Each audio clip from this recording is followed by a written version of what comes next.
it came down to the wire, and on a weekend no less, but the Texas House and Senate approved a 2-year state budget of $250 billion. That's a record. It includes upwards of $6 billion for more spending in public education, including teacher pay and more per student spending. Another $5 billion will go to pay local property taxes to ease the burden on homeowners. It also includes smaller items like the creation of a nearly $1.7 billion account that local governments can tap into after natural disasters, plus $445 million to build new mental health hospitals. There's also $100 million for school safety upgrades. Most of the money comes from taxes, the result of a booming Texas economy. That means lawmakers will not have to raise your taxes to meet the needs. Most of this budget was agreed upon before these final few days, but one measure was still up for debate that took many by surprise.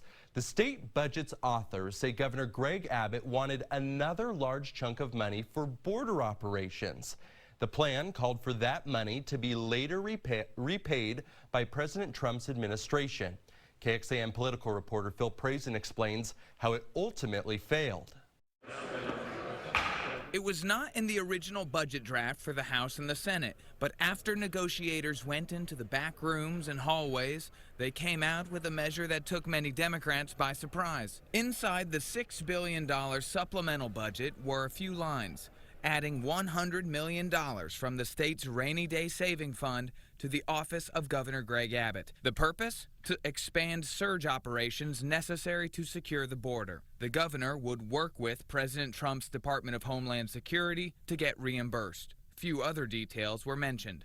It was felt that this was actually redundant in terms of what we already had. However, after news spread, the top budget writers took that measure out, saying there was already enough money for border operations through the Department of Public Safety, $800 million worth. So this is absolutely not taking from that. This is money that was actually looked at as to be over and above that. And in conversations with a number of the folks in this body, we said, this really looks like it could be a bit redundant. I reached out to the office of Governor Greg Abbott to find out more details about what that money was going to be used for, and also a comment on the House and Senate rejecting that $100 million. I have not yet heard back.